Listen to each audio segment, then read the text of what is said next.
Hello बच्चों, कैसे हो आप लोग? बढ़िया, मस्त। तो आज इसको कंप्लीट करते हैं। थोड़ा सा टॉपिक बचा हुआ है। हम लोग लास्ट क्लास में क्या पढ़ रहे थे? Nuclear reaction. और मैंने आपको लास्ट में बताया था Q value of nuclear reaction. बहुत ही आसान से आपको हम बताए थे कि बहुत ही आसान है कि सिंपल आप डेल्टा एम सी स्क्वायर करना है, मास डिफेक्ट निकालो, क्यू वैल्यू है delta M C square. Right, okay. और मैंने आपको एक चीज बोला था कि कोई भी न्यूक्लियर रिएक्शन है उसमें लीनियर मोमेंटम कंजर्व करेगा, एंगुलर मोमेंटम कंजर्व करेगा, total number of nucleons conserve करेगा, टोटल चार्ज कंजर्व करेगा। राइट, ये सब किसी भी न्यूक्लियर रिएक्शन में कंजर्व होता है। और मैंने एक इंपॉर्टेंट बोला था कि मास एंड एनर्जी इक्विवेलेंट मान लें तो मास एनर्जी कंजर्व करेगा, मतलब टोटल एनर्जी कंजर्व करेगा considering mass energy equivalence. Right, तो समझते हैं, इसको करते हैं इसको थोड़ा डिटेल में। So energetics of nuclear reaction.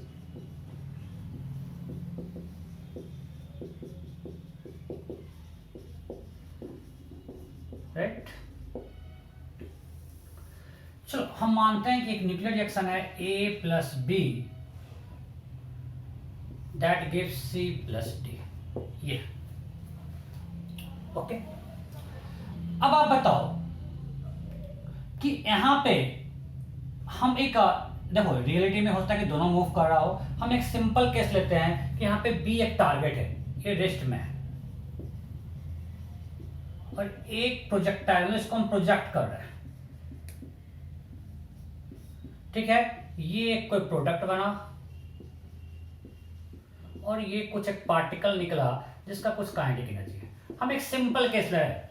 In reality दोनों मूव कर सकता है। चलो दोनों, चलो ये दो प्रोडक्ट है, ये दो प्रोडक्ट जनरल, मतलब एक कोई फिक्स टारगेट पे हमने एक इसको लाया। मैं एक सिंपल केस ले रहा हूं कि इसको हम मूव कर रहे हैं, एक रेस्ट में है, ताकि हमको सॉल्व करना हमारे लिए थोड़ा आसान हो। ये एक मूव कर रहा है, ये फिक्स है, ये आके कोलाइड करता है, फिर न्यूक्लियर रिएक्शन होता है, हमसे दो प्रोडक्ट सी एंड डी मिलता है। अगर हम एनर्जी कंजर्व करें सो क्या होगा? इसका कुछ काइनेटिक एनर्जी होगा, सब kinetic energy of A plus M A C square, इसका अपना रेस्ट मास एनर्जी है, plus M B C square, ये न्यूक्लियर रिएक्शन है, इसमें एच की फिक्स है, this equal to M C C square plus kinetic energy of C plus M D C square plus kinetic energy of D. यही होगा ना? Total energy conserve करें, energy क्या है? इसका के ही था प्लस इसका रेस्ट मास एनर्जी, इसका सिर्फ और सिर्फ रेस्ट मास एनर्जी है। राइट, इसका रेस्ट मास एनर्जी प्लस के, इसका रेस्ट मास एनर्जी प्लस के। यहां से हमको क्या मिलेगा? यहां से हम क्या निकाल सकते हैं? देखो तो, काइनेटिक एनर्जी ऑफ ए, या ऐसा करते हैं, M A C square plus M B C square minus M C C square minus M D C square that is equal to kinetic energy of C plus kinetic energy of D minus kinetic energy of, इसको टी सो के लिख देते हैं, confusion नहीं होगा। Kinetic energy of C plus kinetic energy of D. Right, so यहां से क्या आएगा? This is equal to kinetic energy of C plus kinetic energy of D minus kinetic energy of A. Right, यहां तक कोई दिक्कत नहीं? सो ये क्या हो गया? ये हो गया M A plus M B minus M C minus M D, this much C square equal to kinetic energy of C plus kinetic energy of D minus kinetic energy of A. It's delta M C square equal to this.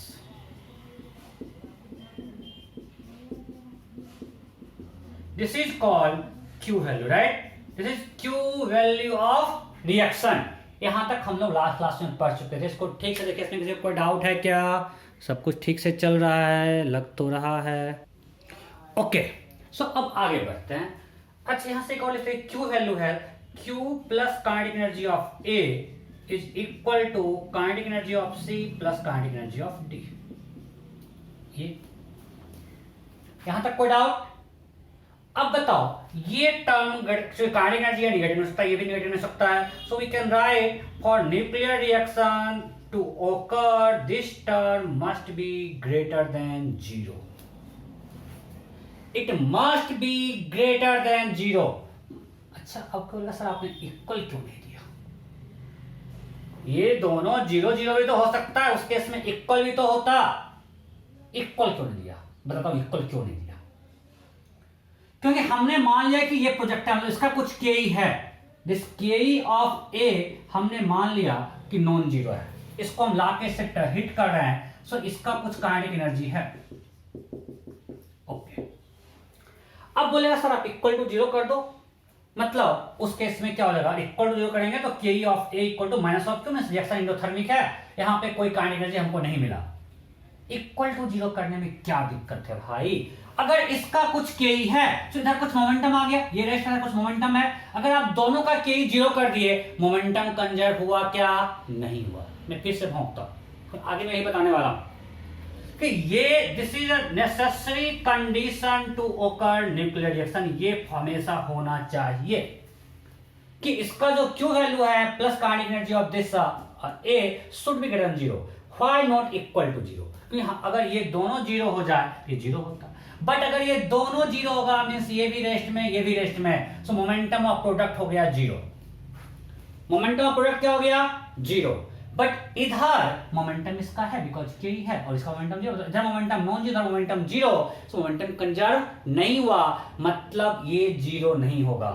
So momentum conservation से इसलिए greater than 0 लगाया। इसको थोड़ा और समझते हैं कि हमारे पास एक एंडोथर्मिक रिएक्शन है, आपको हम बता चुके हैं कि Q greater than 0, so reaction exothermic, right? हमें कुछ मिल रहा है, तो किस फॉर्म में मिलेगा? काइनेटिक एनर्जी के फॉर्म में। आपको हम दिखाई दिए हैं, this is equal to this. So और अगर Q लेस देन 0 है देन एंडोथर्मिक, राइट? सो जैसे यहां पे आएगा कि के ए, चलो आगे बढ़ते हैं, कंफ्यूजन नहीं करना, इसको मिटाएं। अब हम एक एंडोथर्मिक रिएक्शन आपको और समझ में आएगा। एक एंडोथर्मिक लेते हैं,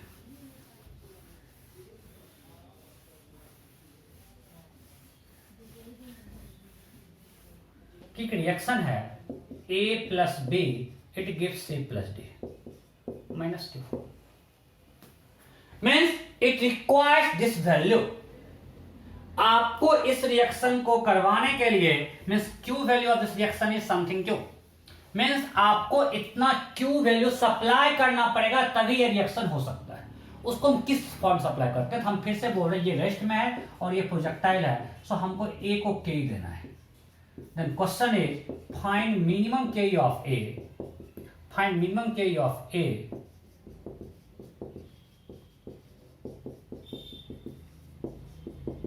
to occur this nuclear reaction। अगर हमको ये न्यूक्लियर रिएक्शन करवाना है तो A का मिनिमम K क्या होगा? मोस्ट कॉमन मिस्टेक होता है कि हम इसको बोलते हैं Q, हमको Q चाहिए, हम इसका K दे दिए, रिएक्शन हो जाएगा। In term of energy yes okay, अगर हम इसको Q एनर्जी दिए, हमको Q एनर्जी चाहिए, एनर्जी कंजर्वेशन हो गया। बट हमने आपको बोला मोमेंटम शुड आल्सो कंजर्व। अगर हमने इसको Q वैल्यू दिया मींस अगर Ke of A, if Ke of A is equal to Q, so momentum of A will be non zero. So इधर मोमेंटम नॉन जीरो हो गया means reactant side non zero momentum, reactant side momentum हो गया non zero. Okay अब आपने जो दिया, अभी आपको मैं दिखाया, अगर Ke इक्वल टू Q होता और यहाँ पे Q नेगेटिव है तो उस केस में अब भी क्या हो जाएगा? अभी आपको हम दिखाएं पिछला में Ke प्लस Q 0 हो जाएगा। क्यों? क्योंकि यहाँ पे Q नेगेटिव है। उस टर्म जो हम देखे हैं उस हिसाब से ये माइनस Q हो जाता, क्योंकि Q नेगेटिव है। चलो अगर हम Q लेस दें इसको हम करते हैं Ke equal to minus Q, Ke equal to mod Q है minus Q because Q has negative value, here Q is less than 0, Q less than 0 why? Because Q equal to Ma plus Mb, ये सब nucleus का मास है, nuclear reaction है, minus Mc minus Md C square. तो ये negative है, इधर का मास कम है, मतलब हमको इधर कुछ एनर्जी देना पड़ेगा तभी ये रिएक्शन होगा। यहां से यहां मास बढ़ रहा है, मास बढ़ेगा मींस यहां कुछ एनर्जी सप्लाई करेंगे, वही मास में कन्वर्ट होगा। तो यहाँ पे Q वैल्यू नेगेटिव है। सो अगर K equal to minus Q A कर दिया तो इस केस में ये जीरो हो गया, मींस इसका काइनेटिक एनर्जी जीरो हो गया। हमने जो K सप्लाई किया वो सब मास इसका सिर्फ इसको सेटिस्फाई करने चला गया, जो भी हम काइनेटिक एनर्जी दिए उससे ये इसका Ma plus Mb equal to Mc plus Md हुआ, मींस इस दोनों का काइनेटिक एनर्जी जीरो है। इस समझ में आया कि नहीं? अगर इसका kinetic energy simply minus Q के इक्वल है, माइनस क्यू क्यों? बिकॉज क्यू नेगेटिव है, उसके इक्वल है, मींस आपका एनर्जी कंजर्व हो गया। जो आपने एनर्जी दिया plus mass of A plus mass of B will be equal to Mc plus Md, वो हो गया। तो उधर जब दोनों का K जीरो है, सो प्रोडक्ट साइड मोमेंटम क्या हो गया? Zero momentum. सो आपका मोमेंटम कंजर्व नहीं हुआ, मींस आप जो कर रहे हो वो गलत है, बिकॉज रिएक्शन मोमेंटम कंजर्व होना चाहिए। मतलब सिर्फ अगर इसका K हम Q के इक्वल दे तो ये रिएक्शन नहीं होगा, बिकॉज मोमेंटम कंजर्व नहीं हुआ। तो अब कैसे करेंगे? देखो दो तरीका है। एक सिंपल तरीका है, आपको बहुत क्वेश्चन बहुत ये मिलता है टफ प्रूफ। मैं एक सिंपल बोलता हूं, आप सेंटर ऑफ मास फ्रेम में बैठ जाओ, हमको निकालना है मिनिमम K ऑफ A। हम मानते हैं इसका मास कुछ स्मॉल m है, let's assume mass of A is small m and mass of B is capital M। Nucleus के मास की बात कर रहे हैं हम, जो भी बात कर रहे हैं किसकी बात कर रहे हैं? न्यूक्लियस की। अब हमको निकालना है what is minimum K of A to occur this nucleus, हम ओकर दिस न्यूक्लियर रिएक्शन। हम COM फ्रेम में बैठ जाते हैं। COM फ्रेम में क्या फायदा है? इन COM frame centre of mass at rest, in COM frame center of mass is at rest। अगर सेंटर ऑफ मास रेस्ट में है मतलब मोमेंटम विल बी जीरो। और जब सेंटर ऑफ मास रेस्ट में मोमेंटम जीरो है, मतलब सेंटर ऑफ मास इसका COM फ्रेम में centre of mass momentum zero होगा हमेशा, मतलब हमको मोमेंटम के बारे में कुछ सोचना ही नहीं है। सेंटर ऑफ मास रेस्ट में है, मोमेंटम जीरो है, तो मोमेंटम होता है m into VCOM, VCOM zero है। तो सेंटर ऑफ मास फ्रेम में हमको बस सिर्फ एनर्जी कंजर्वेशन करना है और कुछ करना ही नहीं है। तो सेंटर ऑफ मास फ्रेम में K क्या होता है? K होता है K in centre of mass frame in COM frame half mu V relative square. हम मानते हैं इसका स्पीड 8 V का VA is V, so it will be half m by m plus m V relative V square, because ये B rest में है, इसका rest के V का ये रेस्ट में रिलेटिव क्या हो गया? V square. सो हमको इतना एनर्जी देना है, इसका स्पीड V है, एंड हमको एनर्जी कंजर्वेशन के लिए this must be equal to Q। हम सिंपली एनर्जी कंजर्वेशन ऑफ करें सेंटर ऑफ मास फ्रेम में, because we don't have to bother about energy momentum conservation now. So this K should be equal to Q। I am putting here mod Q ताकि sign का कोई लफड़ा नहीं रहे। This should be equal to mod Q। So यहाँ से हम simple सकते हैं half mv square K of A equal to mod Q into m plus capital M by capital M। So minimum K required is equal to mod Q into 1 plus M by M। ये mod Q से ज्यादा है, हमको इतना K चाहिए, mod Q into 1 plus M by capital M। This much minimum K required to occur this endothermic nuclear reaction। इसमें कोई आपको कंफ्यूजन नहीं होना चाहिए कि आप अगर सिर्फ Q दोगे एनर्जी कंजर्व तो कर लिया, मोमेंटम कंजर्व नहीं कर पा रहे थे, सेंटर ऑफ मास फ्रेम से कर लिया, इससे हो गया। थोड़ा इसको और फिल दिलाते हैं क्या हो रहा है, अच्छी बताओ। अगर हम ग्राउंड फ्रेम से देखें, सो ग्राउंड फ्रेम में मोमेंटम कंजर्व करना है, सो अभी VCOM क्या होगा? अगर इसका स्पीड V है, व्हाट इज VCOM? VCM होगा m into V by m plus M, relation है। ओके, अब अगर मोमेंटम कंजर्व है सो PI इक्वल टू, अगर P momentum of reactant equal to momentum of product, so VCM must be constant. अगर momentum conserve है, momentum क्या होता है? Total mass into VCM। सो VCM कांस्टेंट है, मतलब अगर अब भी VCM ये है तो प्रोडक्ट में भी VCM इतना होना चाहिए। मतलब अगर अब भी सेंटर ऑफ मास के पास जो के है वो फाइनल के भी यहां होगा ही। मतलब अगर मिनिमम हमको चाहिए भी सो एटलीस्ट हमको इसका जो दृष्टि सेंटर ऑफ मास है ये होना चाहिए। सो प्रोडक्ट का के मिनिमम के ऑफ प्रोडक्ट ये होना ही चाहिए, या यहां से निकालते हैं प्रोडक्ट का के of product, because VCM this है। अगर VCM ये है मतलब एक चीज ध्यान दो, मतलब अगर पहले VCM ये है बाद में VCM है, मतलब बाद में सेंटर ऑफ मास जीरो नहीं होना है। मतलब एटलीस्ट इतना के कंजर्व करना, इतना के इस साइड होना ही होना चाहिए।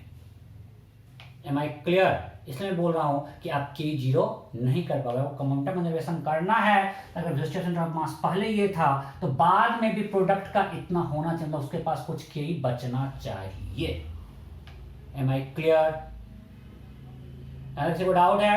नहीं? Okay,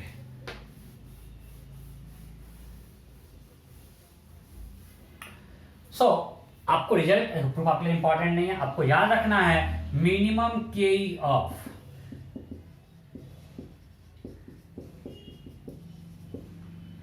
A is mod Q into 1 plus small M by capital M. मैं आपको समझाया कि मॉड Q के इक्वल क्यों नहीं है, क्योंकि अगर आप simply mod Q rate supply करोगे एनर्जी कंजर्व तो हो जाएगा, बट मोमेंटम इधर नॉन जीरो इधर जीरो हो गया, मतलब मोमेंटम कंजर्व नहीं हो रहा है, सो रिएक्शन पॉसिबल नहीं है। ओके, इससे सिंपल वैल्यू पुटिंग रहता है, मैं नहीं करवा रहा हूँ क्वेश्चन।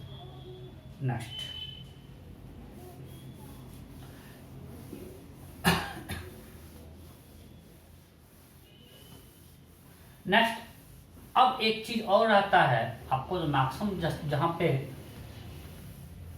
पूरा नंबर ऑफ जो मैक्सिमम केस में होता है ना, आपका एक और फॉर्मूला है क्यू वैल्यू ऑफ रिएक्शन। अगर मान लिया आपका ए से बी है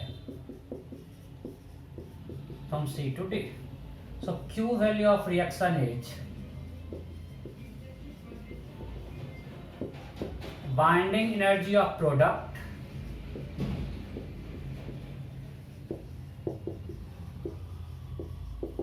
minus binding energy of reactant। ये भी Q value of reaction is binding energy of product minus binding energy of reactant। हम लोग ये भी यूज करते हैं। This is Q value of reaction, binding energy of product minus binding energy of reactant। फटाफट note कीजिए। इस पे एक क्वेश्चन कर लेते हैं, एक सिंपल क्वेश्चन करते हैं। एक हाइपोथेटिकल हम डाटा दे रहे हैं, बिल्कुल हाइपोथेटिकल।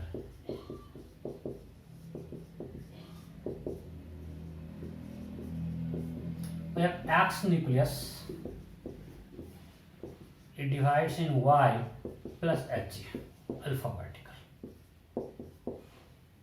ठीक है। Let's say you have been given binding energy per nucleon of X is 5.5 mega electron volt, binding energy per nucleon of Y is 5 mega electron volt। X का है 5.5, थोड़ा कैलकुलेशन में गड़बड़ होगा। Okay, and binding energy per nucleon of He24 is 6 mega electron volt। Then question is find kinetic energy of emitted alpha particle। Find kinetic energy of emitted alpha particle. फटाफट मैं option दे रहा हूं। Find kinetic energy of emitted alpha particle. आपको binding energy per nucleon दिया हुआ है, हो गया। मैं आपको भी दिखाया जो भी क्यू वैल्यू है वो हमें कुछ के मिल रहा है, यहाँ पे इनिशियल के तो 0 है, मतलब जो भी मिलेगा वो क्या मिलेगा, जो क्यू वैल्यू ऑफ रिएक्शन होगा हमको प्रोडक्ट के फॉर्म में मिलेगा। यस और नो? अरे अभी दिखाए थे जब रिएक्शन दिखाए थे उसमें क्या था, Q value equal to kinetic energy of C plus kinetic energy of D minus kinetic energy of A. ये तो रेस्ट में है, तो ये अगर 0 है तो मेरा क्यू वैल्यू आ गया kinetic energy of C plus kinetic energy of D. यही आ रहा है ना? मीन्स जो भी क्यू वैल्यू का रिएक्शन का वो हमें प्रोडक्ट के फॉर्म में मिल रहा है। सो पहले क्यू वैल्यू ऑफ रिएक्शन निकालते हैं। So Q value equal to binding energy of product minus binding energy of reactant. Okay, अब प्रोडक्ट का बाइंडिंग निकालेंगे तो यहाँ पे क्या है, He में कितने न्यूक्लियॉन्स हैं 4 और बाइंडिंग एनर्जी पर न्यूक्लियन दिया है 6। बाइंडिंग एनर्जी ऑफ He ने दिया है 6, it is per nucleon, so it will be 6 into 4 plus for y it's a 5.5 into 234 minus it's a 5 into 238। चलो करो calculation. 24 plus it's a 234 hundreds 117 into 11।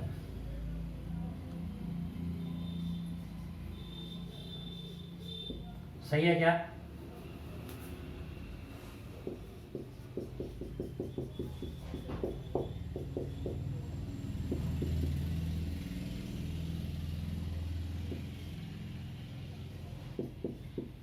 सही लग रहा है?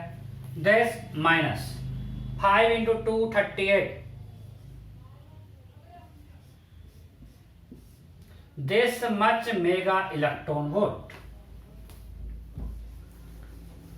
this much mega electron volt। so Q value मेरा क्या आया,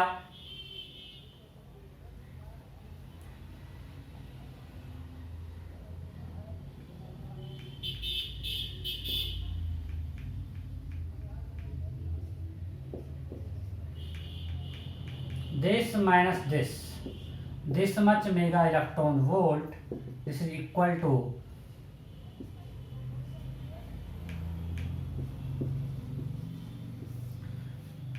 ये तो आपने निकाल लिया। यहां तक कोई डाउट है क्या? ये हमारा रिएक्शन का क्यू वैल्यू है, बट अभी आंसर नहीं आया है भाई। अब क्या करें, इसके बाद क्या करें? क्यू वैल्यू तो निकल गया। अब हमको पता है कि ये इसके के इक्वल है। देखो ये पूछा जाता है एग्जाम में, क्योंकि अल्फा डीके आपके सिलेबस में है और अल्फा डीके का मैंने क्वेश्चन दिया इसलिए इंपॉर्टेंट है। अब ध्यान दीजिए, मेरा क्यू वैल्यू आया 121 mega electron volt. So this is equal to K of Y plus K of alpha particle.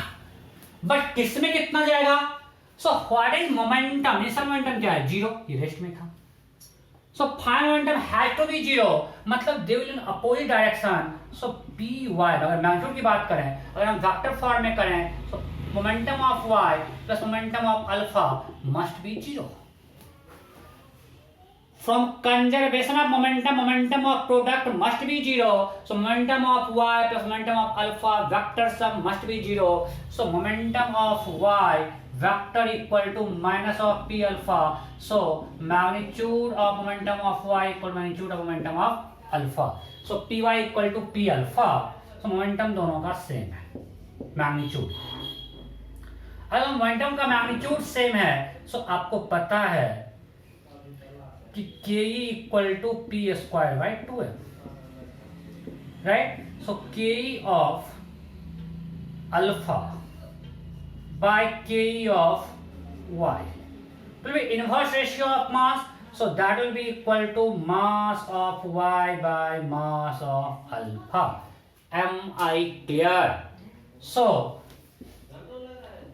Mass number के इक्वल हम ऑलमोस्ट मास मान लेते हैं। सो अगर कैलकुलेशन करें तो ये आएगा 234 by 4। So from here we can write K of alpha is equal to, जो भी मेरा Q वैल्यू आया, this into 234 by 238। Am I clear? कोई दिक्कत? मतलब हमको इसको बांटना है 121 को, क्योंकि K of Y plus K of alpha equal to Q. So 121 को हमको 234:4 में बांटना है। सो अल्फा का के ये होगा और वाई का के हो जाएगा Q value into 4/238। So maximum के कौन लेके जाएगा? अल्फा। और ये लॉजिकल है भाई, अगर मोमेंटम दोनों का सेम है तो जिसका मास ज्यादा उसका के ज्यादा, जिसका मास कम उसका के ज्यादा। सो अल्फा का मास कम है, उसका के ज्यादा होगा, तो दोनों मोमेंटम सेम है, K equal to p²/2।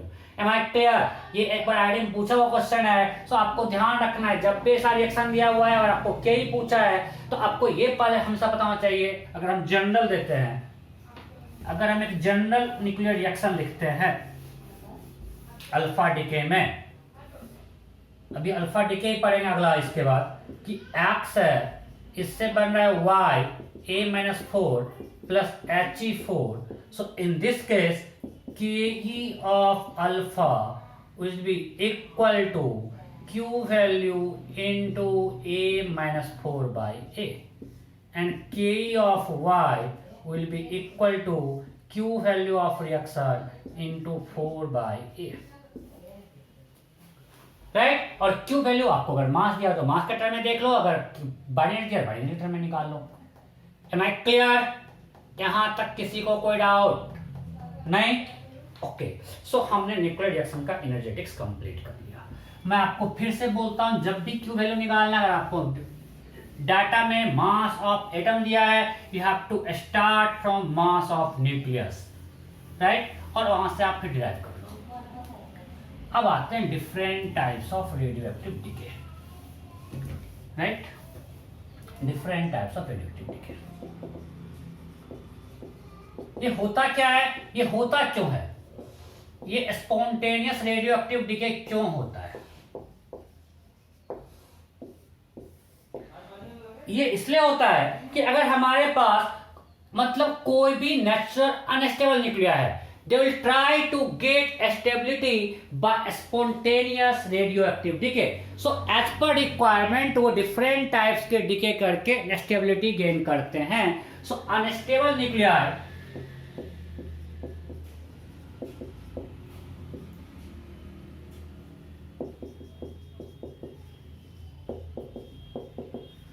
tries to get stability by spontaneous radioactive decay.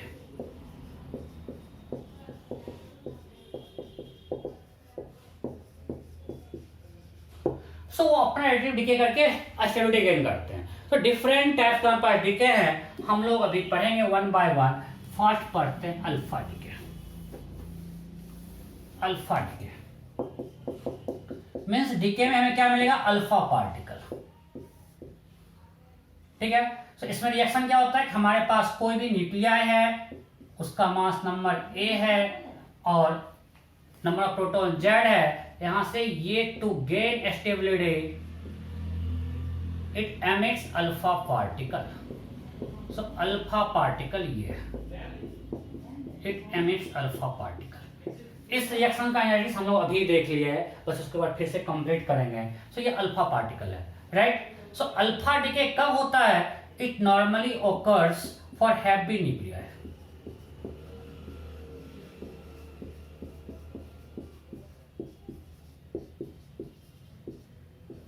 For heavy nucleus normally mass number greater than 210, वो इस प्रोसेस को यूज करके स्टेबिलिटी गेन करते हैं, ठीक है? अब थोड़ा सा पढ़ लेते हैं प्रॉपर्टीज ऑफ अल्फा पार्टिकल। सब इस रिएक्शन का एक ट्रिक करते हैं। इसका क्यू वैल्यू क्या होगा? क्यू वैल्यू क्या हो जाएगा? Mass of X nucleus minus of mass of Y nucleus minus of mass of H nucleus, right? Into C square. Now if your in terms of, अगर आपको नॉर्मल दिया जाता है एक्स एटम का मास, Y atom का मास, H atom का मास, उसके term में अगर लाएंगे तो क्या आएगा, यहाँ पे आएगा mass of X atom minus Z into mass of electron, minus mass of Y atom minus of Z minus 2 mass of electron, minus of mass of H atom minus 2 mass of electron into C square. मैं आपको बार बार बोल रहा हूं कि ये मैं आपको बोला कि मैं हमेशा जब ऊपर n लिख रहा हूं मैं न्यूक्लियस का मास लिख रहा हूं, जब यहाँ पे सिर्फ नीचे लिख रहा हूं मैं एटम का मास लिख रहा हूं। तो अब क्या बचा मेरे पास, मेरे पास बचा mass of X atom minus mass of Y atom minus mass of H atom into C square, minus यहां से Z mass of electron common लेते हैं एम ई जेड। ओके, ये देखो हो गया minus minus plus, minus minus plus, तो यहां पे आ गया माइनस, माइनस माइनस प्लस, तो यहां क्या आएगा माइनस, तो माइनस माइनस प्लस होगा जेड माइनस 2,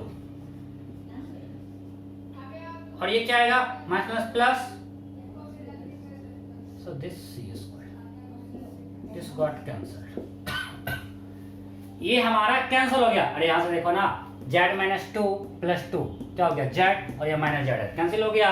सो अल्टीमेटली इसका जो क्यू वैल्यू है ये बचा क्या हमारे पास, mass of X atom minus mass of Y atom minus mass of H E. So आपको अगर मास ऑफ एटम भी दिया हुआ वहां से आप डायरेक्टली क्यू वैल्यू निकाल सकते हो in case of alpha decay, यहां तक कोई दिक्कत नहीं। अब आपका जो क्यू वैल्यू है उसमें से आपको बता चुके हैं, कुछ जाएगा kinetic energy of Y and kinetic energy of H E. So आपको अभी बताया है K E of Y will be equal to Q value into 4 by ए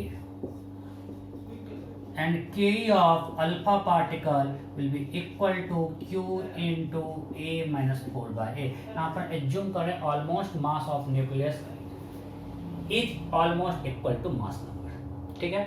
आगे बढ़ते हैं नेक्स्ट। अब इसमें प्रॉपर्टीज ऑफ अल्फा पढ़ लेते हैं।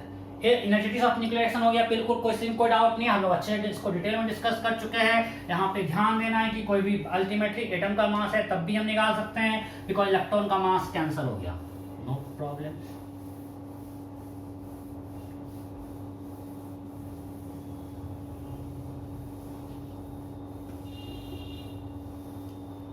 Okay. Now, properties of alpha particle. Properties of alpha particle. So it's a helium nuclei, right? ये क्या है He++, means it has positive charge.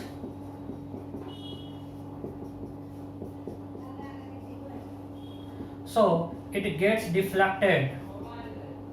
It gets deflected in electric field, in electric and magnetic field.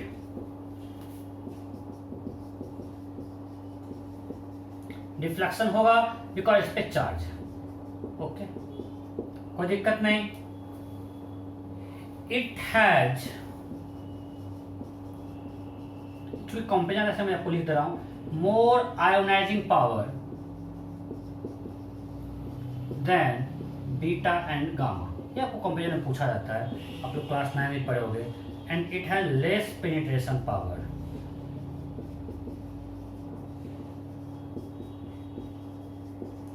Then beta and gamma. फटाफट note कीजिए, इसका penetration power gamma and beta से कम है, because energy कम होता है उसके स्पेक्ट में, और आयोनाइजिंग पावर ज्यादा है। यहां तक कोई डाउट नहीं, पक्का?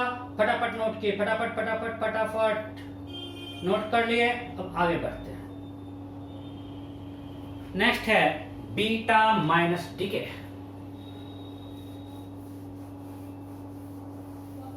बीटा में दो पढ़ेंगे, beta minus and beta plus. तो पहले पढ़ते हैं बीटा माइनस।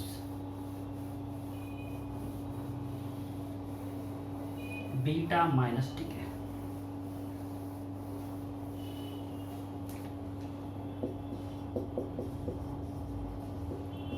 इसमें क्या निकलेगा, इलेक्ट्रॉन निकलेगा, क्योंकि नेगेटिव है। कैसे होता है प्लीज समझते हैं। मैं आपको बताया था कि अगर हम न्यूट्रॉन और proton, number of neutron number of proton को प्लॉट करते हैं, सो जो भी न्यूक्लियस स्टेबल है वो कुछ इस जोन में है, राइट। इसलिए n इक्वल टू p है, ये n equal to p line है, this angle is 45 degree. So for lighter nuclei number of neutron equal to number of proton, but heavy nuclei में number of neutron number of proton से ज्यादा है। अब अगर कुछ मान ले कोई न्यूक्लियस यहाँ पे है, यहाँ पे कोई न्यूक्लियस है, वो इस स्टेबिलिटी जोन से बाहर है, वो यहाँ से यहाँ जाना चाहेगा। Means if a nucleus has large n by p value, so to gain stability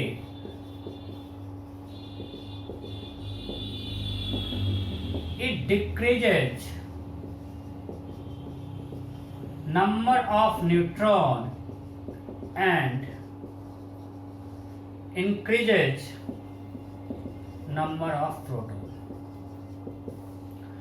अब इसको n बाय p वैल्यू इसका ज्यादा है और इसको स्टेबिलिटी गेन करना है, तो क्या करना चाहेगा, ये अपना n by p value decrease करना चाहेगा। वो n बाय p वैल्यू कैसे डिक्रीज होगा, या तो नंबर ऑफ न्यूट्रॉन को घटा दे या नंबर ऑफ प्रोटॉन को बढ़ा दे, यही करना पड़ेगा। तो इसको n बाय p वैल्यू घटाना है, देखो समझो यहाँ पे लाई कर रहा है, यहाँ से यहाँ जाना है। सो अगर हमको n बाय p को घटाना है, सो या तो हम n को घटाएं या p को बढ़ाएं। सो क्या होता है, उस न्यूक्लियस के अंदर जो न्यूट्रॉन है वो प्रोटॉन प्लस इलेक्ट्रॉन में डिवाइड हो गया और साथ में निकलता है एंटी न्यूट्रिनो पार्टिकल। ये कहां से बाद में बताएंगे, इसकी चर्चा करेंगे। सो न्यूट्रॉन जो है प्रोटॉन और इलेक्ट्रॉन दे रहा है, तो न्यूट्रॉन तो घट गया और एक प्रोटॉन बढ़ गया, न्यूट्रॉन प्रोटॉन में कन्वर्ट हो गया, तो न्यूट्रॉन डिक्रीज हो गया, प्रोटॉन बढ़ जाएगा। और इसलिए देखो न्यूट्रॉन का मास प्रोटॉन से ज्यादा है, तो ये रिएक्शन न्यूक्लियस के बाद स्पॉन्टेनियस रिएक्शन है, बिकॉज इसका क्यू वैल्यू क्या है, पॉजिटिव। अगर आप देखोगे इस रिएक्शन का क्यू वैल्यू ग्रेटर देन 0 है, because mass of neutron is greater than mass of proton. So वैसे भी न्यूट्रॉन मेरा कोई स्टेबल पार्टिकल नहीं है, न्यूट्रॉन प्रोटॉन में कन्वर्ट हो सकता है, उसका हाफ लाइफ बहुत बड़ा है, बहुत स्लोली कन्वर्ट होगा, बट हो सकता है, बिकॉज इससे इसमें जाएगा दिस रिएक्शन स्पॉन्टेनियस रिएक्शन। ये स्पॉन्टेनियस रिएक्शन है, ये न्यूक्लियस के बाहर भी हो सकता है, राइट। सो न्यूट्रॉन प्रोटॉन में कन्वर्ट हो रहा है। सो हमको एक इलेक्ट्रॉन मिला है, बट ये इलेक्ट्रॉन एटॉमिक इलेक्ट्रॉन है क्या, नहीं, it comes from nucleus. Nucleus के अंदर जो न्यूट्रॉन था वो प्रोटॉन में इलेक्ट्रॉन दे रहा है। सो आपको ध्यान रखना है कि जो भी विटामिन डी के और इसमें कोई एटॉमिक इलेक्ट्रॉन नहीं निकल रहा है, ये न्यूट्रॉन प्रोटॉन में कन्वर्ट होकर इलेक्ट्रॉन दे रहा है, राइट। सो किस में होगा, जिस न्यूक्लियस का n by p value large है, so to decrease its n by p value it will try to decrease number of neutron and it will try to increase number of proton। so neutron से proton में convert हुआ, मुझे electron मिला। so अगर हमारे पास कोई nucleus है x, so ये देगा y प्लस दिस, ये कहां से बात करते हैं, so ये आएगा z प्लस 1 राइट। सो अगर हम इसका q वैल्यू देखें, पहले डेल्टा एम लिखते हैं, इसका डेल्टा एम क्या होगा, मास of x nucleus minus mass of y nucleus minus mass of electron. ये इसका q वैल्यू है, इसका मास नेग्लिजिबल है, ऑलमोस्ट नेग्लिजिबल मास। सो ये है, ये इसका मेरा डेल्टा एम है। यहाँ से हम निकाल सकते हैं मास of x atom minus z into mass of electron minus mass of y atom, और फटाफट थोड़ा करते हैं, माइनस प्लस हो गया, z plus 1 mass of electron minus me, so that is equal to mass of x atom minus mass of y atom.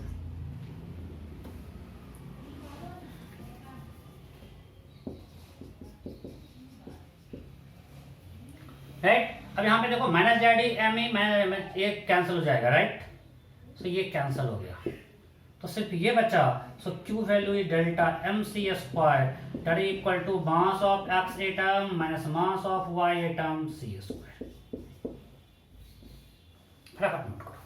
फटाफट note करो, फटाफट नोट करो। हो गया? ओके, अब ध्यान दो।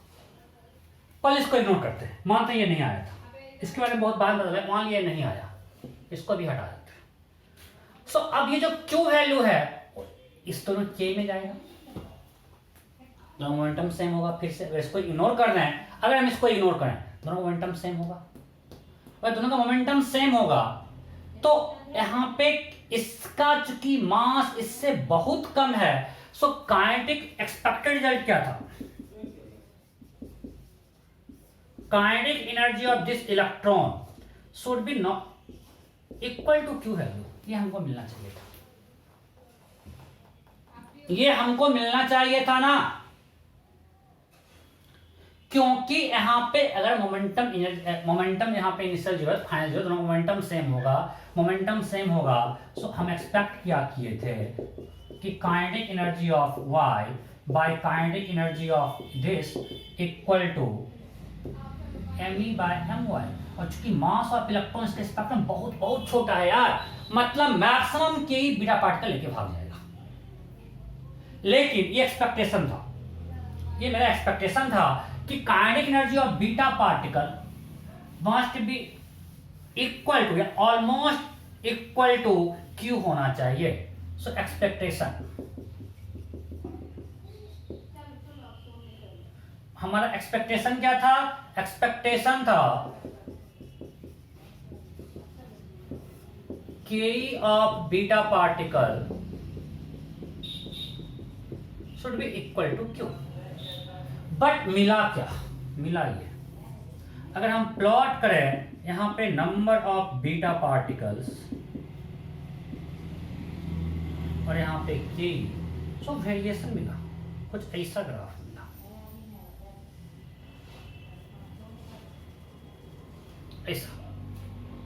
ऐसा ग्राफ मिला। मतलब कुछ बीटा पार्टिकल की एनर्जी 0 भी है भाई, और मैक्सिमम बीटा पार्टिकल्स इस रेंज में, इस K में, और मैक्सिमम K जो Q वैल्यू का बीटा पार्टिकल बहुत कम है। मतलब हर बीटा पार्टिकल्स का K सेम नहीं है, मतलब कोई और है जो कि एनर्जी लेकर जा रहा है। बिकॉज हम जो एक्सपेक्ट किए थे कि बीटा पार्टिकल्स का K, और इसलिए इजीली निकाल सकते हैं ग्राफ की, मैग्नेटिक फील्ड में प्रोजेक्ट करो तुम K में मेजर कर सकते हो, राइट?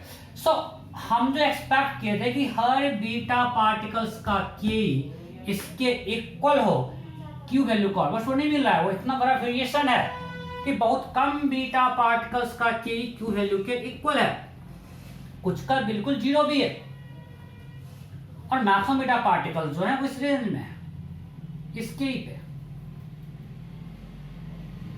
राइट? मतलब कुछ तो गड़बड़ है,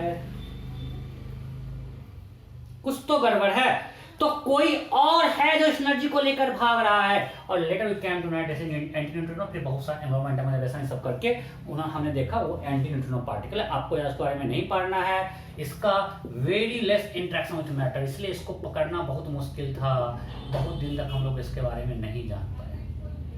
very less interaction with matter, इसका स्पिन है प्लस हाफ माइनस हाफ, आपको सब नहीं पढ़ना है, तो बहुत ज्यादा डिटेल में नहीं जाना है। Clear? Means K of beta जो है वेरी कर रहा है। Maximum K of beta particle क्या होगा? So maximum K of beta particle जो होगा that will be equal to Q value. So आपको जब भी क्वेश्चन पूछा, कभी अल्फा में पूछा K ऑफ अल्फा, यहां पूछेगा maximum K of beta, means जब सारा का सारा K ये लेके भाग जाए, इसको कुछ नहीं है, वो होगा Q वैल्यू के इक्वल। बीटा का K वैरी कर रहा है। हमारे पास जो बीटा पार्टिकल मिल रहा है उसका K जो है इस पूरे इतना बड़ा रेंज में मिल रहा है। कुछ का K क्या है? 0, कुछ का K यहाँ मैक्सिमम है। यहां तक कोई डाउट नहीं? तो फटाफट छापिए, फटाफट छापिए, नोट कर लिए? ओके, अब आगे बढ़ते हैं। अब नेक्स्ट चलते हैं बीटा प्लस डिके। टाइम बचा हुआ है? हाँ है, चलो बीटा प्लस डिके नेक्स्ट।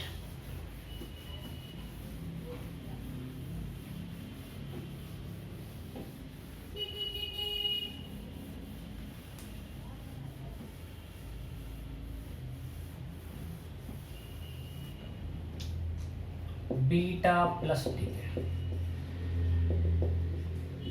वो दिख रहा है कि यहाँ पे इलेक्ट्रॉन या पॉजिट्रॉन निकलता है। ये कब होता है? If n/p value small, means अगर आपका जो न्यूक्लियस है वो यहाँ पे है,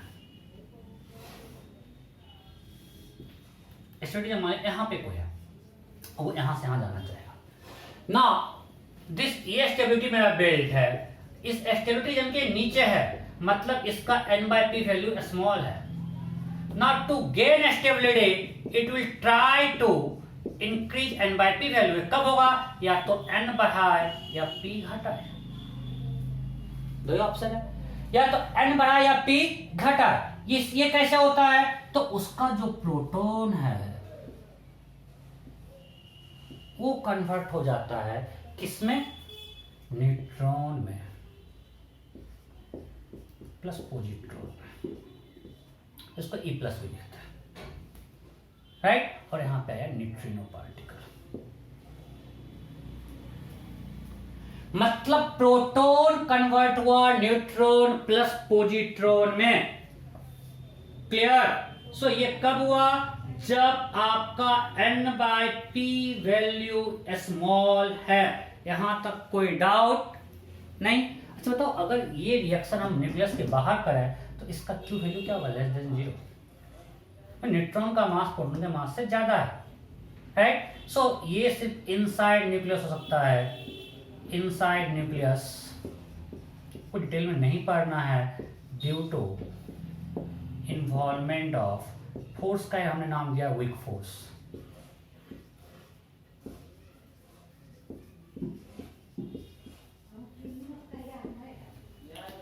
राइट। सो इन न्यूक्लियस के अंदर होता है। सो इसमें हमको मिल रहा है बीटा प्लस, मतलब पॉजिट्रॉन मिल रहा है। तो इसका अगर न्यूक्लियर रिएक्शन लिखें तो क्या मिलेगा हमको? इस पे चार्ज क्या है? Positive charge. पॉजिटिव चार्ज है मींस अगेन मैं बार बार नहीं लिखवा रहा हूं, it will be deflected in electric field and magnetic field. और ionising power and penetration power को हम पहले बोल चुके हैं। सबसे ज्यादा आयोनाइजिंग पावर अल्फा का, देन बीटा का, देन गामा का। पेनिट्रेशन पावर सबसे ज्यादा गामा का, देन बीटा का, देन अल्फा का। लिख लेना। ओके, सो अगर इसमें लिखते हैं x, यहां से आएगा y z-1 a e this plus neutrino particle. अगर हम इसमें q लिखें तो डेल्टा m का पहले मास डिफेक्ट, तो B mass of x nucleus minus of y, mass of y nucleus minus mass of electron, that will be equal to mass of x atom minus ZME। आपको हम पिछले class में करवाया था इसका Q value, minus of mass of y atom plus Z minus 1 ME minus ME, that is equal to mass of x minus mass of y। देखो minus ZME minus ZME cut गया, minus ZME plus ZME क्या आया? Minus ZME plus ZME minus 2ME आ गया।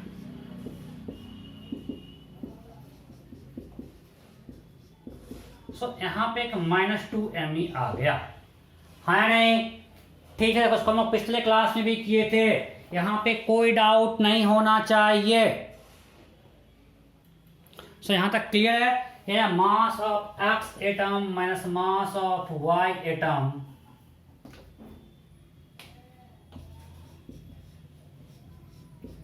minus 2ME. So Q value is delta MC square, so that is equal to mx minus my minus 2MEC square.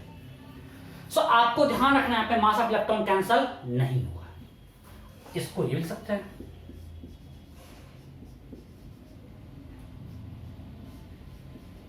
Minus 2MEC square. मैं क्यों आपको बताऊंगा।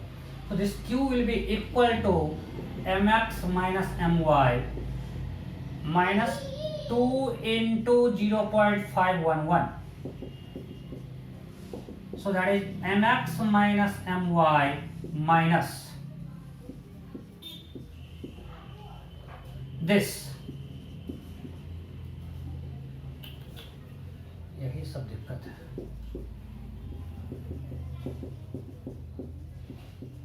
Right, सो ये आया, इसको इधर लिखते हैं। सो जो मेरा Q वैल्यू आया वो ये आया, this minus 1.022 mega electron volt. Clear? अब ये रिएक्शन तभी होगा जब इसका वैल्यू, अगर ये स्पॉन्टेनियस तभी होगा जब इसका value mx minus myc square should be greater than 1.022 mega electron volt, means mx minus my, ये जो मास डिफरेंस है प्रोडक्ट और ये इसको बोलते हैं डॉटर न्यूक्लियर पैरेंट न्यूक्लियर, उसके बीच का जो ये डिफरेंस है ये एटम का, this must be greater than 1.022 mega electron volt पर सी square.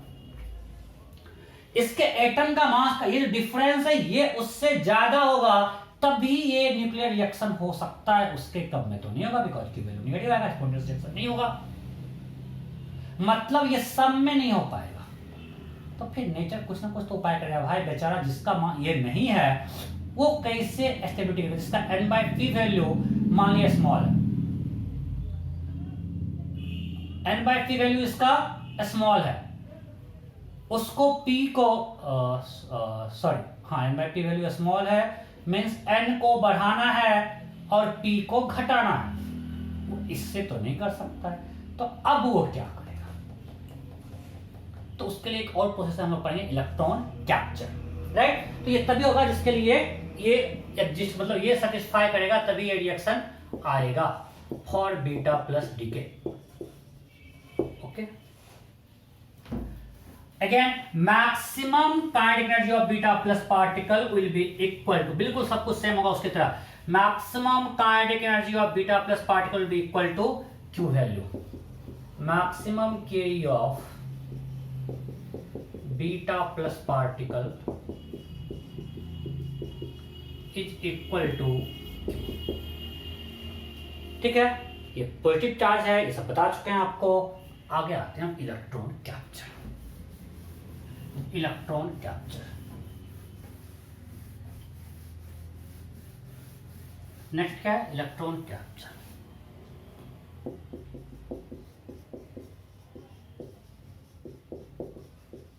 Electron capture, so again अगर n/p वैल्यू स्मॉल है, सो उसे प्रोटॉन को घटाना है, राइट, तभी n/p वैल्यू बढ़ेगा। n/p वैल्यू बढ़ाने के लिए प्रोटॉन को घटाना है, तो ये क्या करता है, अब यहां पे हम फर्स्ट टाइम एटॉमिक इलेक्ट्रॉन को इन्वॉल्व कर रहे हैं। नेचर ने अब इसको स्टडी करने के प्रोसेस के स्टडी करने के अलग मेथड दिया है। ये क्या है कि ये इनर जो इलेक्ट्रॉन है उसको कैप्चर के न्यूक्लियस के पास आ गया, इसको ग्रैब कर दिया न्यूक्लियस, और इसके अंदर जो प्रोटॉन है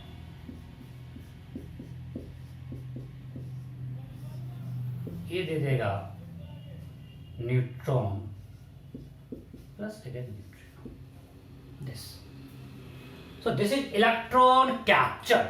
सो ये कौन सा इलेक्ट्रॉन है, atomic electron. So first time nuclear reaction में एटॉमिक इलेक्ट्रॉन इन्वॉल्व हुआ। सो टू gain stability,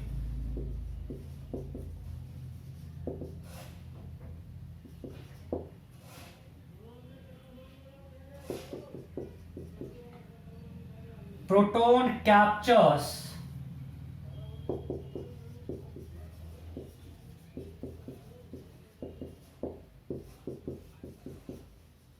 electrons of inner orbit,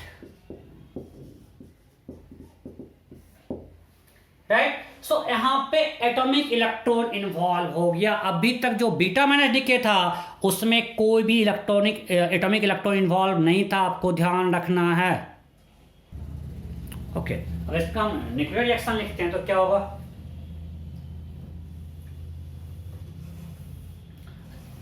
इसमें एक चीज और बताएंगे, इसको कंप्लीट करते हैं फिर। अगर हमारे पास कोई एक्स एटम है जेड ए, सो ये इलेक्ट्रॉन कैप्चर किया तो यहां से क्या बन गया, वाई जेड माइनस वन ए प्लस न्यूट्रिनो पार्टिकल, राइट। तो इसका क्यू वैल्यू ऑफ रिएक्शन क्या होगा, simple, it will B mass of x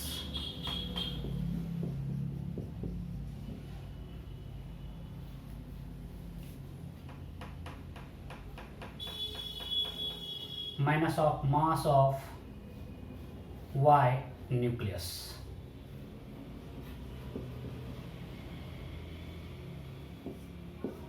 into C square, right? So that will be equal to again mass of X atom minus ZMe minus mass of Y atom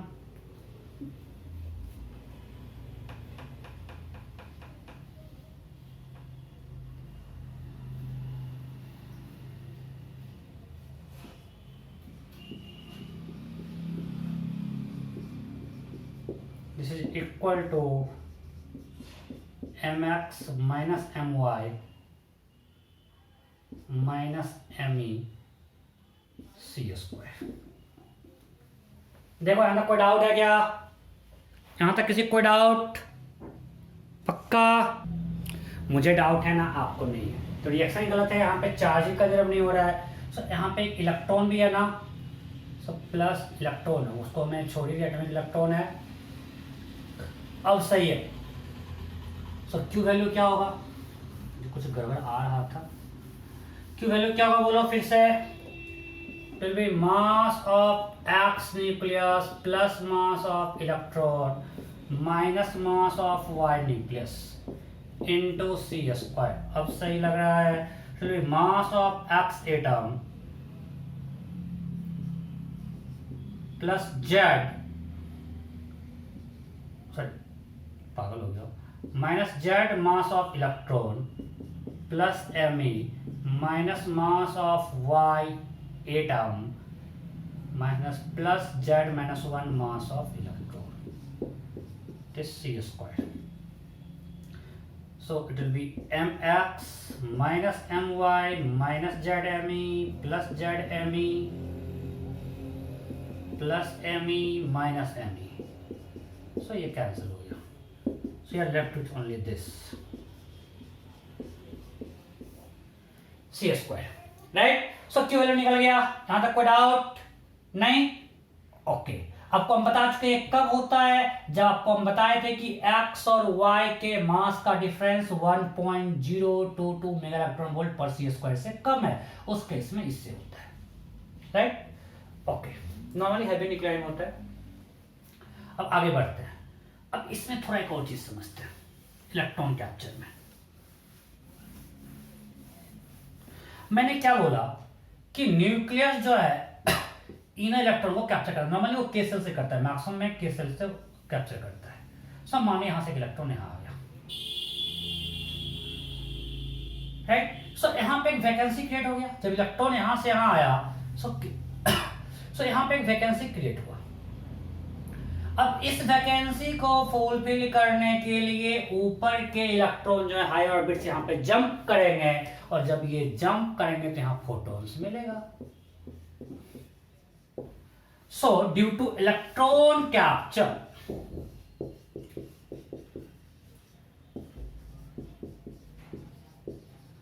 vacancy is created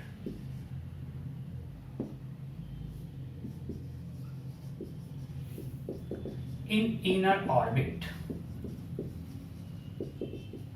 normally K, to fill this electrons of outer orbit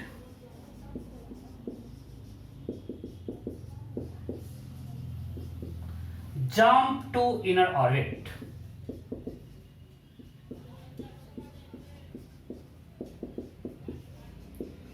causing emission of photon, causing emission of photons. So inner outer orbit के electron inner orbit में jump किए, सो यहाँ पे चूंकि energy decrease करेगा electron का, वो photon emit करेगा। और नॉर्मली जो आपका हैवी न्यूक्लियर में हो रहा है तो उसका जो ये इलेक्ट्रॉन, ये जो एनर्जी का डिफरेंस है वो किलो इलेक्ट्रॉन वोल्ट में है, ये आता है एक्सरे में। सो lambda of this photon will be again hc by delta E। और अगर ये डेल्टा E है in the range of kilo electron volt, so lambda photon होगा in the range of X-ray। so यहां से हमको फिर से मिल रहा है characteristic X-ray। so characteristic X-ray बनने का दो मेथड हो गया। एक जो हम लोग पिछले क्लास में पढ़े थे कि इलेक्ट्रॉन जाकर टकराया टारगेट से, वहां से एक इलेक्ट्रॉन निकाल लिया और इलेक्ट्रॉन फिर से हायर से लोअर जंप किया, एक्सरे बना। दूसरा ड्यूरिंग इलेक्ट्रॉन कैप्चर। आईआईटी पूछा था कि अच्छा बताओ, हमेशा कैरेक्टरिस्टिक एक्सरे में इलेक्ट्रॉन बाहर आएगा जरूरी है क्या?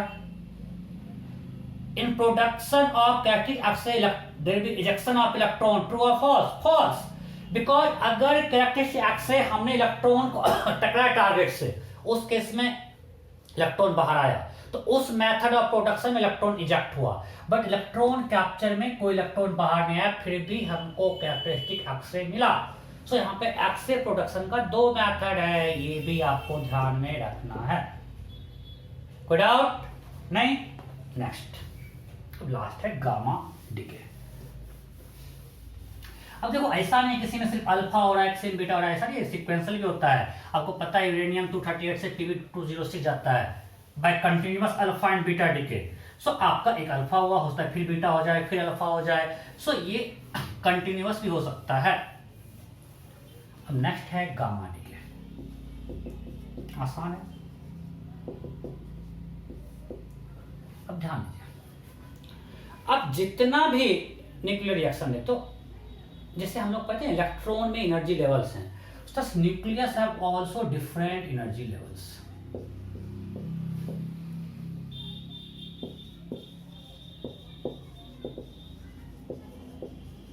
different energy levels। अब इनिशियली जो न्यूक्लियन है वो मान ले मिनिमम एनर्जी लेवल, अब मिनिमम कुछ एनर्जी लेवल ऑक्यूपाई किए हुए हैं। अब हमको इसको एक्साइट करने के लिए एनर्जी सप्लाई करना पड़ेगा डेल्टा ई, जो कि in the range of mega electron volt. तो न्यूक्लियस एक्साइट हो सकता है, बट प्रैक्टिकली इतना एनर्जी हम लोग देते नहीं है। हमको होता कैसे एक्साइट कि जो भी generally after each alpha and beta decay, generally after alpha and beta decay,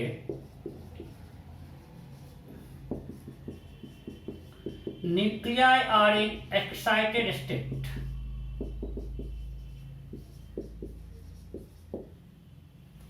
nuclei in excited state। so to go to ground state, nucleons jump from higher energy state to lower energy state।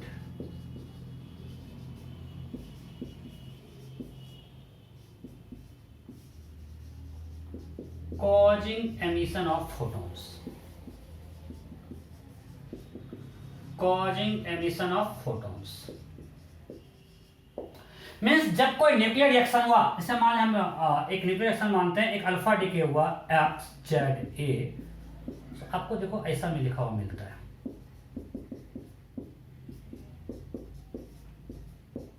अभी ये star में means ये excited state में, और अब वो यहां से यहां जाएगा,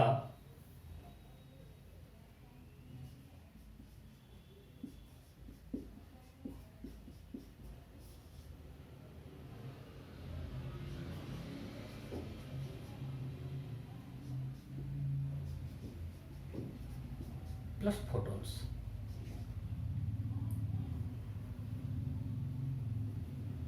प्लस फोटॉन्स मीन्स जब कोई न्यूक्लियर रिएक्शन हुआ पहले ये किस स्टेट में है, हाई एनर्जी स्टेट में, अब वो यहां से यहां गया फिर एमिट किया फोटोन, राइट, और चूंकि ये energy range mega electron volt में है, सो lambda of photon will be hc by delta E, और ये जो है लैम्डा ये गामा रे के रीजन में है, क्यों, बिकॉज एनर्जी यहाँ मेगा इलेक्ट्रॉन वोल्ट है, hc बाय डेल्टा ई का होगा, एनर्जी ज्यादा है इसलिए लैम्डा कम होगा, वो हमको गामा के रेंज में मिलता है, इसलिए हम बोलते हैं यहाँ पे गामा इमिशन हो रहा है, इसको बोलते हैं गामा डीके। मीन्स पहले जो मेरा न्यूक्लियस हाई एनर्जी स्टेट में था, न्यूक्लियस वो लो एनर्जी स्टेट में आ रहा है, वो हाई जंप करके, और आपको हम लोग पढ़ चुके हैं कि जब वो हायर से लोअर में जंप करता है तो फोटोन एमिट करेगा, सो यहाँ पे फोटोन एमिट किया और उस फोटोन की एनर्जी बहुत ज्यादा है तो उसका वेवलेंथ किस रीजन में है, गामा में, सो हमें गामा मिल रहा है। सो यहाँ तक कोई डाउट है नहीं, ओके, अब आप ध्यान दो थोड़ा, यहाँ पे तो गामा, अब जो अगर हम एक न्यूक्लियर रिएक्शन लिखते हैं,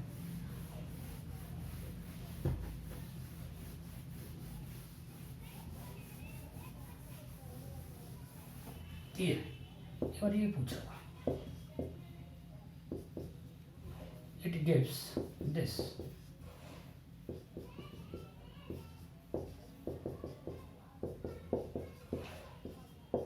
और फिर यहां से हम यहां गया,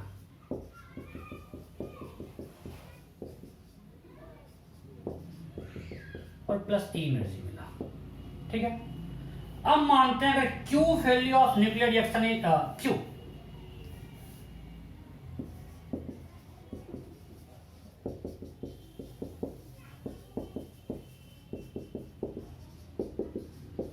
Q, so then question is find K of alpha particle।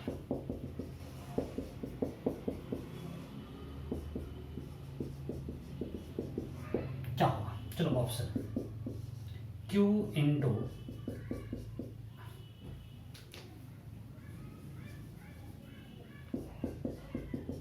a minus 4/a, Q into 4/a, Q minus E into a minus 4/a, Q minus E into 4/a, क्या होगा, क्वेश्चन है यू हैव टू फाइंड के of this alpha particle, इसका के क्या है, हो गया। अब ध्यान दो, यहां से यहां कुछ बना, अब जो मास डिफेक्ट आया उसी एनर्जी में कुछ के इसको मिलेगा, इसको मिलेगा और इसको मिलेगा। सो अब बताओ इस रिएक्शन में हमको कितना मिला, अभी यहां पे जो एनर्जी मिला वो हमको Q माइनस ई मिला, ई तो अभी न्यूक्लियस अपने पास रखे हुए था जो कि गामा डीके के फॉर्म में दे रहा है, मतलब ये Q माइनस ई आपस में डिवाइड करेगा अल्फा और वाई, तो उसका जो काइनेटिक एनर्जी होगा वो क्या होगा, Q माइनस ई इंटू ए माइनस 4/a। इसमें किसी को कोई डाउट है क्या, नहीं, पक्का। सो यहाँ पे जो अल्फा के लिए अभी अवेलेबल था वो सिर्फ Q माइनस ई था, ई तो न्यूक्लियस अपने पास रखे हुए था जो कि गामा के फॉर्म में मिला है, एनर्जी कहां से आएगा, तो ये जो मास था उसी में से एनर्जी हमको फोटोन में यहाँ मिल रहा है, मतलब अल्टीमेटली यहाँ पे जो अल्फा पे अवेलेबल एनर्जी था वो था Q माइनस ई, सो इकाई ऑफ अल्फा पार्टिकल होगा Q माइनस ई इंटू ए माइनस 4/a। अगर मान ली बीटा डीके होता, अगर पूछता मैक्सिमम की ऑफ बीटा पार्टिकल होता Q माइनस ई, बिकॉज ई अभी अपने पास हो रखे होता, बीटा यहाँ निकल चुका है बट वो उसको यू मिला नहीं एनर्जी, वो ई एनर्जी भी अपने पास न्यूक्लियस रखा हुआ जो कि बाद में देगा गामा के फॉर्म में, क्लियर। सो हमने different types of decay clear कर लिया, अल्फा पढ़ लिया, बीटा पढ़ लिया, गामा पढ़ लिया, राइट। सो अब ये कंप्लीट है, आपसे बचा क्या हुआ है, रेडियो एक्टिविटी, मतलब वो फर्स्ट ऑर्डर काइनेटिक्स है, बहुत ही सिंपल है, उसको कंप्लीट करेंगे टॉपिक खत्म हो जाएगा। सो आज मैं यहीं पे एंड कर रहा हूँ, बाय बाय।